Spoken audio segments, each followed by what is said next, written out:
Alhamdulillah, wassalatu wassalamu ala rasulillah wa ala alihi wa sahbihi ajma'in. We start in the name of Allah, the most gracious and the most merciful. May the peace and blessings of Almighty Allah continue to be on our Prophet, the messenger of Allah, our role model, Muhammad sallallahu alayhi wa sallam. And may the peace and blessings be extended to cover all members of his family, as well as all of his companions, and everyone that follows in their footsteps until the day of reckoning. My dear brothers and sisters in Islam, participants in this 4th edition of that annual event, business the way Almighty Allah wants it.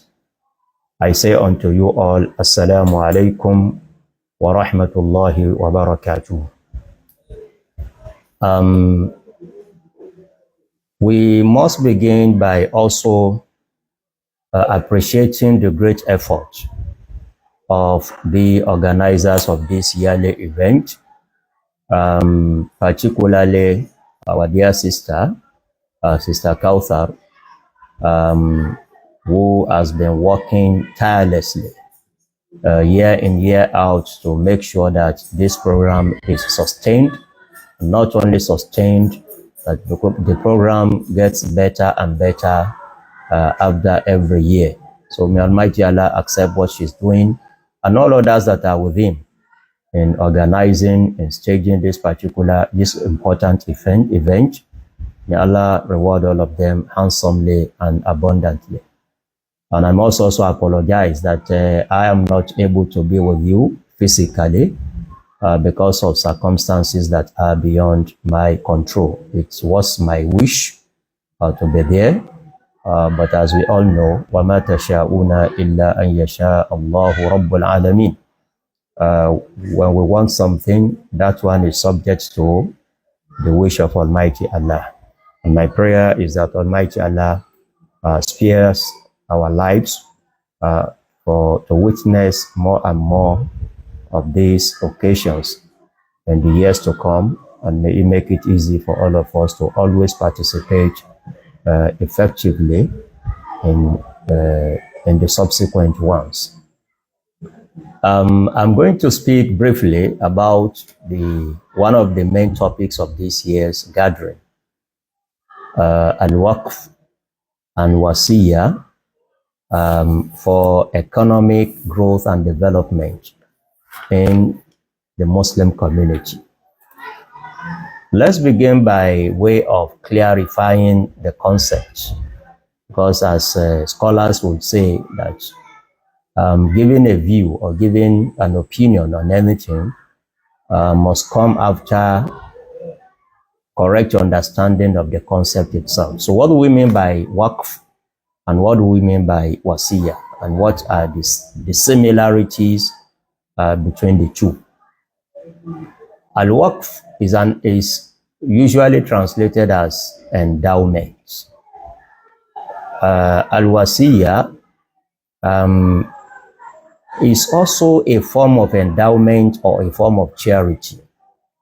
But unlike Waqf, it only takes effect after the death of the donor. And that is a major difference between Waqf as a form of charity and Wasiyah as another type of charity. Where you are alive, you can give away anything of your wealth, of your property, voluntarily, and that will take effect immediately, not waiting for the time of your passing on. But for Wasiyah, even though you will also signify that intention, perhaps even document that intention, that I want so part of my properties, of my wealth, to be dedicated for a charitable cause, but that shall not take effect while you are still alive. The major implication of this difference between the two is that once you make a part of your property to be the subject matter of work or endowment, you cannot go back, you cannot withdraw that statement of declaring any part of your asset as work. At the moment you have done that, it has already been taken away from you. It's no more part of your properties. That will be a bit different when we are talking of wasiyah, because as we said, you will declare the intention, but it doesn't take effect until after your demise. So meaning that you may decide to increase or decrease or even totally withdraw whatever you have declared as wasiyah, depending on your circumstances, and there's no sin in so doing. But we will encourage that whoever has declared anything to belong to Almighty Allah by way of charity should leave that one to pass and not thinking of retrieving or withdrawing any statement made in that regard. So this is one of the major differences by way of explaining the concept. What do we mean by waqf and what do we mean by wasiyah? The two of them are ways of declaring part of what Almighty Allah has given you to serve charitable purposes, to remember the less privileged ones among the society. One other major difference between the two is that endowment can even be done for members of your family. You can declare something as endowment for the benefit of your children, for the benefit of your grandchildren, for the benefit of your family members. In fact, it is even allowed under the law of Waqf to make yourself a beneficiary of Waqf. So there is that high level of flexibility in determining who the beneficiaries will be when we are talking of endowment. That is not applicable to wasiyah. Wasiyah can only be made for the benefit of non-heirs, those who do not have a right of inheriting you. Your children are part of your heirs, your wives, whoever is qualified to inherit one cannot become a beneficiary of his or her wasiyah. Another major important difference between the two is that Waqf has no maximum. There's no maximum amount of money or amount of asset or property that could be declared as endowment in Islam. But that is also different when we are talking of wasiyah. Wasiyah, although also has no minimum amount, but there is a maximum amount of wasiyah. So you have to know what exactly you want to do as a Muslim so that you don't run foul of any of the laws regulating either Waqf or wasiyah. As I was saying, there is a cap to what you can declare as wasiyah, and that is not to be in excess of 1/3 of your asset, of your estate, of your properties.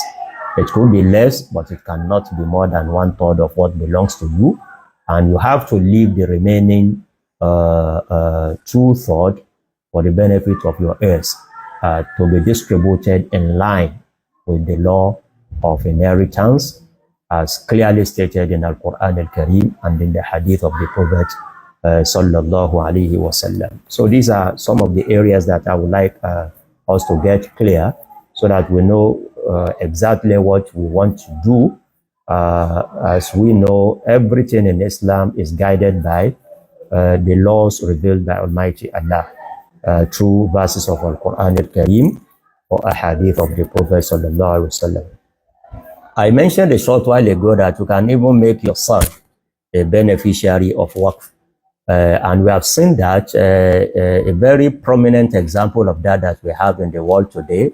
I think we should mention that should serve as a source of encouragement to wealthy individuals among us who may also want to emulate that very good gesture and practice. One of the wealthiest people in the world today, one of the richest men in the world today, is the owner of the biggest bank in Saudi Arabia, Ash-Shaykh Sulaiman Al-Rajihi. For those of you that have been to Saudi Arabia, there is no city or town in Saudi that will not have a branch of Al-Rajihi Bank. So I'm talking of the owner, the chairman of Rajihi Bank, who declared some few years ago a huge part of his assets and properties amounting to around $15 billion, 15 billion US dollars. He declared it as being endowment for the benefit of less privileged ones, poor ones, people in need all over the world while he's still alive. And he said, I have also made myself one of the beneficiaries. And that is why he jokingly say it anywhere now that Raji, he doesn't own anything apart from the clothes that I'm wearing, because he has made it that way that he will also be benefiting, feeding himself, taking care of himself as a beneficiary of his own endowment. But the moment he dies, you know, that one will stop and everything will now go to charity. So that's a very good example. But if you are to do that one, we must also add, because everything is regulated in Sharia, you must not declare your entire asset as waqf to the detriment of your family members, of who are eligible to inherit you. What this man, may Allah reward him abundantly, did is that it took about, I think, around $7 to $8 billion of his wealth and gave it to his children, his wives, before declaring the remaining $15 billion as endowments. So that's a very good example that people are really working towards having the best of places in the hereafter. And this is the beauty of it all. What Almighty Allah has given you is an opportunity for you to buy a high place for yourself in the hereafter. And this is one of the reasons why we must take this issue of endowment, this issue of charity by way of wasiyah or waqf very, very seriously, especially those among us that Almighty Allah has blessed with resources that will enable them to do that. Almighty Allah says in Al-Quran Al-Kareem, لَن تَنَالُوا الْبِرَّ حَتَّى تُنْفِقُوا مِمَّا تُحِبُّونَ. You aspire to be a dweller of paradise. You aspire to have a lofty place in Al-Jannah, but you cannot achieve that until you spend part of what Almighty Allah has blessed you with. And look at the beauty of Islam, how easy, how simple it is to practice. Allah says, mimma, out of. Just take a portion of what you are given, not all. In another verse of Al-Quran Al-Kareem, Allah says, يَسْأَلُونَكَ مَاذَا يُنْفِقُونَ قُلِ الْعَفْوَ. They will come to ask you, you have encouraged us, advised us to do charity, to remember the less privileged ones in the society, the poor ones, the needy. What should we give them out of our property? And the Prophet this verse of Al-Quran Al-Kareem says, قُلِ الْعَفْوَ. Tell them it is only what remains after satisfying your own need and the need of your dependent. So it's not going to be at the expense of what you are to reserve for your family members while you are still alive, or even for them to inherit you legitimately, as is the law of Almighty Allah. In a hadith of the Prophet sallallahu alaihi wasallam, and that is the authority for wasiyah in Islam, a companion of the Prophet sallallahu alaihi wasallam asked him whether he could declare his entire property as sadaqah, as charity. That companion was Sa'ad ibn Abi Waqqas radiyallahu ta'ala anhu. The Prophet sallallahu alaihi wasallam discouraged him. He said, okay, can I go to the extent of giving half of my asset in charity? He also discouraged him. And then after that, he asked of whether he could declare 1/3. And that is what becomes the law today, that 1/3 is the maximum of what you can give away, especially after your death.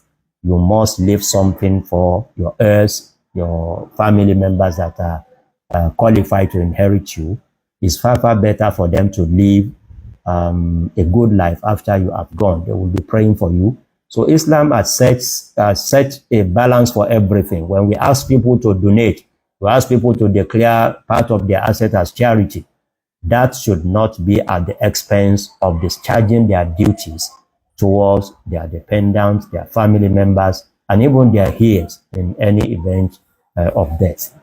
So this is, in summary, the concept of waqf as different from the concept of wasiyah. If you want more details, you can approach scholars in your environment to tell you more about details of how to go about managing, running a waqf or wasiyah. But the point we have made clearly now is that it is highly recommended for you, if you are so blessed, buy a place, a very high place for yourself in the hereafter through what Almighty Allah has given you. You know, that is how He directed us. In another verse of Al-Quran Al-Kareem, وَابْتَغِ فِي مَا آتَاكَ اللَّهُ الدَّارَ الْآخِرَةِ. Seek the house, the home of the hereafter, that is Al-Jannah. Seek a place in Al-Jannah with part of what Allah has blessed you of resources in this world. وَلَا تَنْسَ نَصِيبَكَ مِنَ الدُّنْيَا. So having said this, let me now go to what I think is more relevant to the topic of this year's conference or gathering. How do we now translate the waqf properties, the wasiyah asset, when people have declared part of their asset as being endowment or wasiyah? How do we now turn all this into tools of economic empowerment, into tools of economic growth and development for the Muslim Ummah, for the Muslim community? That requires effective management of these resources. And Alhamdulillah, today we have so many models that you can just choose. Many models that are all supported by authorities of Sharia in modern ways, more effective way of managing waqf, of managing wasiyah in a sustainable way. Because what we need is what will be sustainable, that will even go beyond your generation as the first set of beneficiaries. When you benefit, you allow others that are coming after you to also take advantage and benefit from what has been declared as well. So it requires effective management, as I've said. And one of the models that are available that you can copy from today is what we know as cash waqf. Instead of giving a waqf for people, let's say, for example, you have an estate somewhere, and you declare some units of the estate, maybe some apartment, as being the asset, as being the waqf asset, or even as wasiyah asset. You know, if you like, you can just say whoever has no house to live in, has no shelter for his and his family, should come in and be an occupant of one of these flats. That's a way. But that one will not give the highest benefit that is possible to be derived in such a situation. And that is what led to the introduction of this new model that I was talking of.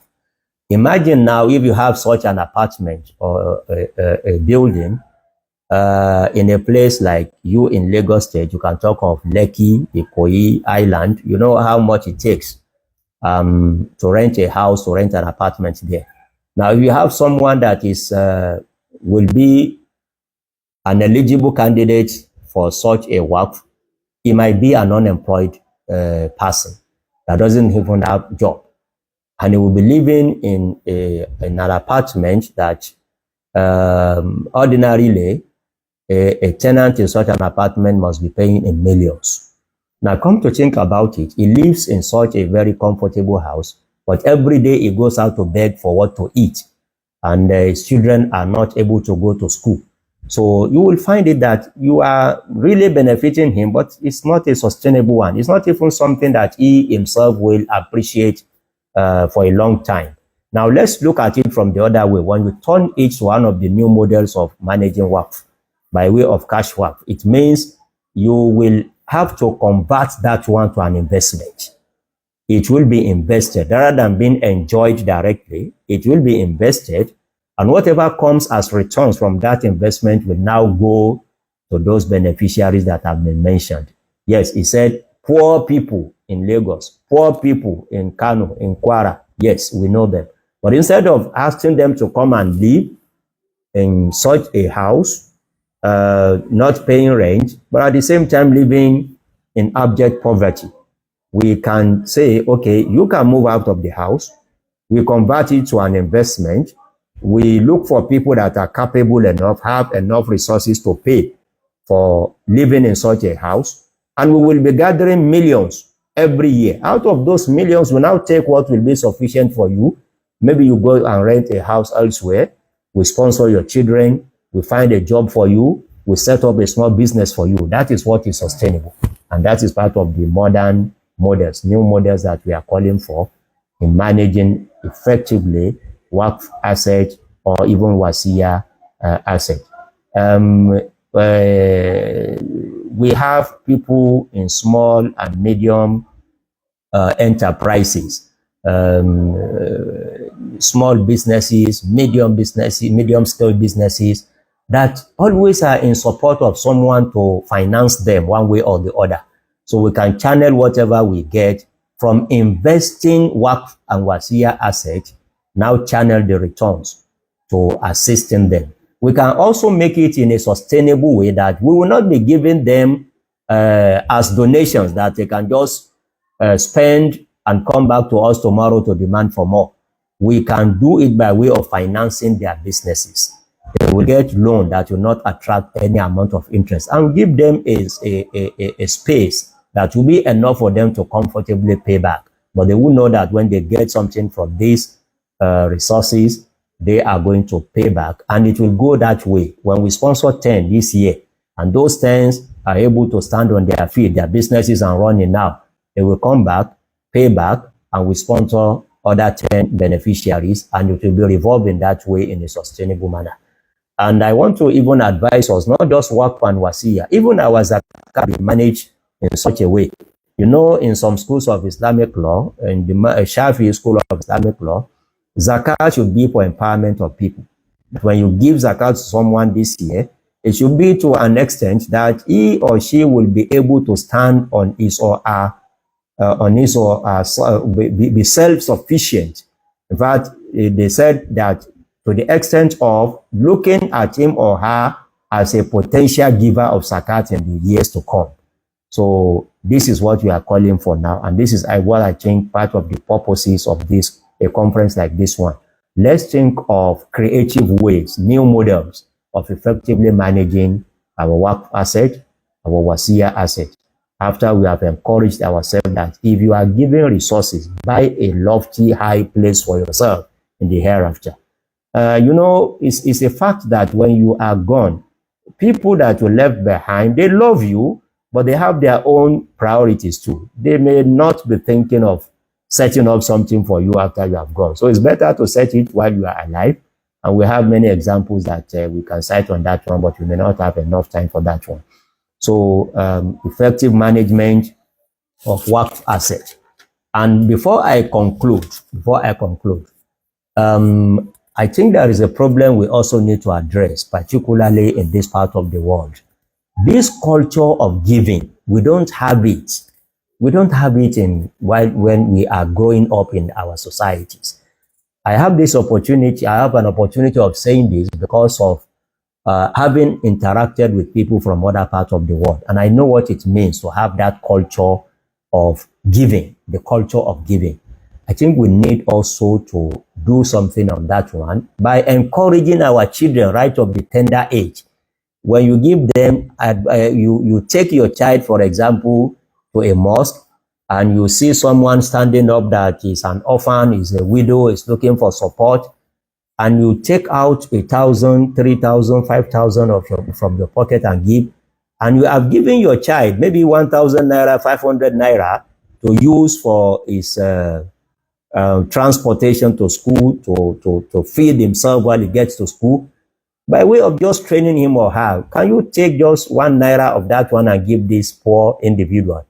So it's a way of training. We need to train ourselves, particularly the younger generations, because I don't see that culture as being well established in our society, unlike what we witness in some other parts of the country. Even this country, I can assure you that I have friends all over Nigeria, and I can say that people in the northern part of Nigeria have this culture better than we have in the southern part of the country. So let us try to train ourselves And let us reassure ourselves that whatever we spend, the Prophet ﷺ said in an authentic hadith that your spending does not reduce your wealth. It actually blesses it. The more you spend, in fact, in another hadith, the Prophet ﷺ said every single day, Allah sends 2 angels. One will be praying for whoever donates, whoever gives others, charity, sadaqah. And the other one will be cursing whoever is stingy, not spending, not giving, not remembering, remembering the less privileged ones in the societies. So please, I want to appeal sincerely to us that we should devise means and ways in our mosques, in our families, in our societies, in our social gatherings. Let's try to build this habit, this culture of knowing that if Allah has given me more than what I need, there are others that have no sufficient resources to take care of themselves, and we build this culture of giving. And this will lead us to what we want, to have people declaring waqf. I believe when we have people doing this in this part of the world, we do not have any reason why we should have this large number of people that are wallowing in poverty in our societies. And we have a responsibility before Almighty Allah to also take care of them. You look at how Allah describes the mu'minun, the believers in Al-Quran Al-Kareem. It says, وَفِي أَمْوَالِهِمْ حَقٌّ لِلسَّائِلِ وَالْمَحْرُومِ. The believers are those that have it in their mind. They believe in that strongly. That whatever they have been given of resources, those that have not, those that are denied the opportunities that they have a right, a right, not just a privilege. They have a right to share part of the blessings of Almighty Allah on you. Once again, I want to thank you sincerely, and I want to thank the organizers for sustaining this very important program for 4 years now. And I pray that Almighty Allah continue to be with you, strengthen you, it gives you all what you need to continue to do this great job we are doing for the Muslim Ummah and for the humanity as a whole.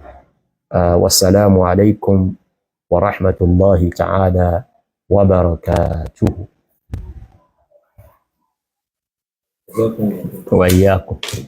Ati 30 minutes.